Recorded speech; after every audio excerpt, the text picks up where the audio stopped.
Iran में जारी सरकार विरोधी प्रदर्शन दिन ब दिन और ज्यादा भयावह होता जा रहा है। एक ओर जहां अमेरिका ने प्रदर्शनकारियों को खुला समर्थन दे दिया है, वहीं ईरान भी अब पलटवार कर रहा है और वो कह रहा है कि अमेरिका बिल्कुल भी ऐसा कुछ ना करे जिससे उसके देश में आग लगे, और इसके साथ ही वो प्रदर्शनकारियों को कुचलने की भी बात कर रहा है। इस बीच एक बड़ी अपडेट आई है, वो कतर से आई है और इसमें बताया जा रहा है कि कतर से अमेरिका अपना सैन्य ठिकाना खाली कर रहा है। और ये क्यों कर रहा है, इसके पीछे की वजह हमारे साथ नागिन जी हैं, वो बताएंगे। नागिन जी, ऐसा क्यों हो रहा है?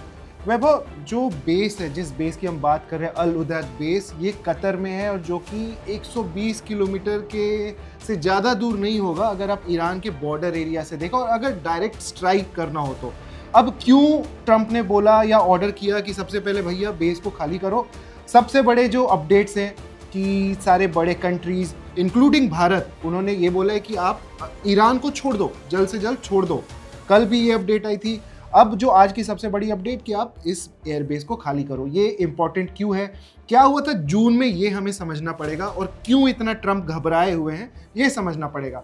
जब जून में इन्होंने अटैक किया ईरान के न्यूक्लियर साइट्स पे, ट्रंप ने बहुत बड़ी बड़ी बातें की, लेकिन उसके बाद ईरान ने क्या किया कि जो सबसे बड़ी साइट है, जो सबसे बड़ा इनका एयरबेस है पूरे मिडिल ईस्ट में, जहाँ कम से कम 10,000 सैनिक, 40 से ज़्यादा एयरक्राफ्ट, वहाँ पे हरक्यूलीज हेलीकॉप्टर, सब कुछ है वहाँ पे। तो ईरान ने वहाँ पे अटैक किया 5 तारीख को और पूरा तहस नहस कर दिया उनके एयरबेस को। जब 5 तारीख को अटैक किया, उसके बाद 19 तारीख की जब तस्वीरें आई 19 तारीख को, तो उन 40 जेट्स में केवल 3 जेट्स दिख रहे थे। यानी ईरान ने इतनी तबाही मचाई।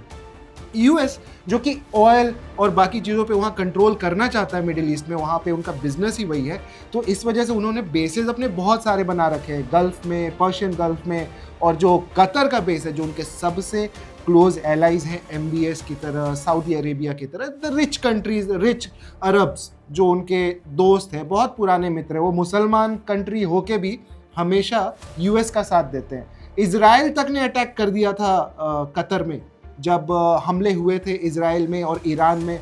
तो जो पूरी बात है कि ट्रंप के इशारों पे सब कुछ हो रहा है। कतर जो है वो ट्रंप के इशारों पे चलता है, भले वो रिच कंट्री हो, वहाँ पे सबसे बड़ा उनका एयरबेस है, ट्रंप के बहुत सारे सैनिक हैं, और ईरान किसी भी वक्त वहाँ हमला कर सकता है, क्योंकि ट्रंप खुद हमला करना चाहते हैं ईरान पे। हम जानते हैं कि प्रोटेस्ट चलता आ रहा है, किसी भी वक्त हमला वो करेंगे।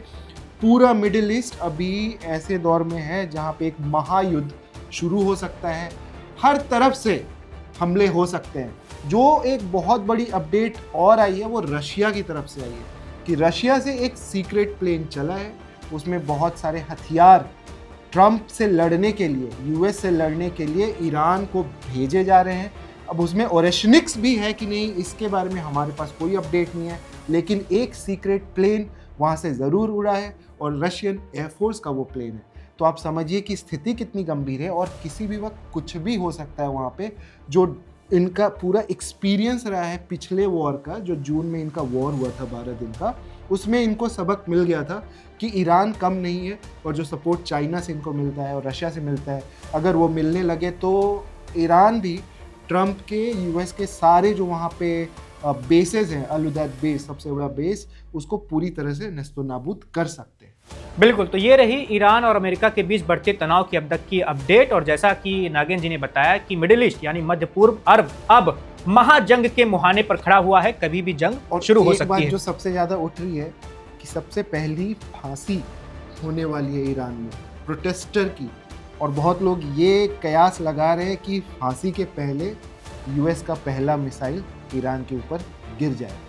बिल्कुल, कुछ ही घंटे बाकी हैं जब फांसी उनको दी जाएगी, और उसके साथ ही ये भी पता चल जाएगा कि अमेरिका क्या कदम उठाता है।